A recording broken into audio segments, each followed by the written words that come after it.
There is a very good chance by the end of the year, America's space agency will have a new person in charge. Billionaire entrepreneur Jared Isaacman has cleared key committee votes and only needs the backing of the full Senate to become the next NASA administrator.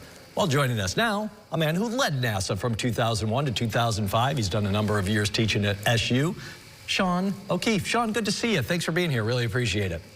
You betcha. Great to see you, Jeff. All right, so you tell me, besides being a billionaire, what do we know? Who is Jared Isaacman? Well, he's an entrepreneur. He's an engineer by background, and he understands the technology that he's dealing with out of NASA, and has had a lot of experience flying himself. He has flown on a couple of missions that he invested in to make it something he wanted to go pursue, and so he's got a fair amount of experience and is widely known within the technology sector and the community, best I know. So, I mean, as best you can tell, and you don't have to necessarily be an astronaut, right, to run NASA, but I mean, from what you're saying there, it seems like he's got some credentials certainly to be in this agency. Oh, positively. I mean, there's no singular discipline or definition of the kind of background you have to have when you trace through the last dozen or so of us who had the privilege to hold that position. We've all come from very different backgrounds and walks of life and engaged in different things going forward, even during the Apollo era. What do you think about the direction NASA should be focusing on most right now? It seems like we're looking at a lot at Mars. There's a lot of talk about going back to the moon. The space station's still up there. What do you think?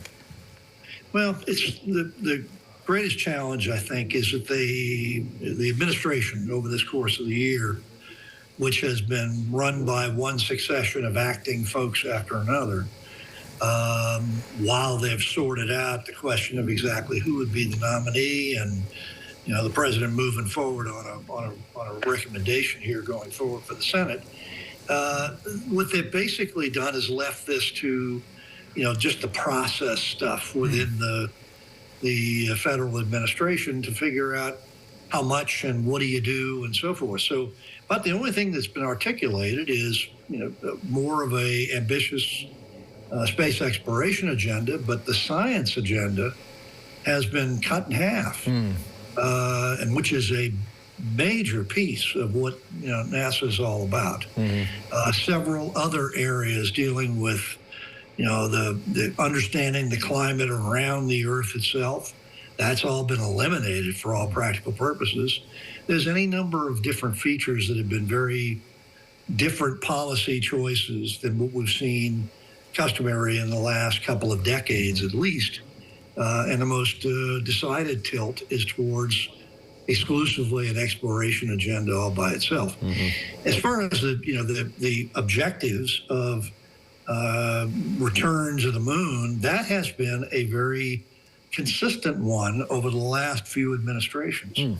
And the rationale for that primarily is that it's close. You can get there, you can resupply, you can do all the things that are necessary to get to the whatever infrastructure we establish there and whatever capability that the astronauts bring. And in addition to that, in order to go anywhere else, it's got 1/6 of the gravity that we see on our planet here, which makes it easier, cheaper, less expensive, less fuel, all that stuff to take off to go anywhere else, whether it's Mars or any other space exploration agenda that may be beyond that. So that's what's been key about the lunar surface, is its capacity in order to support what we now know is the potential of an infrastructure. And that's why, the private entrepreneurs are looking at that for their expansive efforts going forward, as well as what NASA's objectives are all about, is looking at different parts of the lunar surface for the purpose of understanding where we go from there and how we can actually make things up there. Sean, always good chatting with you. Obviously, we'll learn a little bit more if and when Jared Isaacman is actually approved by the full Senate. Maybe we'll check back in with you then and kind of see the direction NASA's going. But always good talking with you. Same to you. Take care of yourself. Thank you. Download the WSYR Plus app on your TV to stream News Channel 9 for free. Just go to your smart TV, search WSYR Plus in the App Store, and download to start streaming today.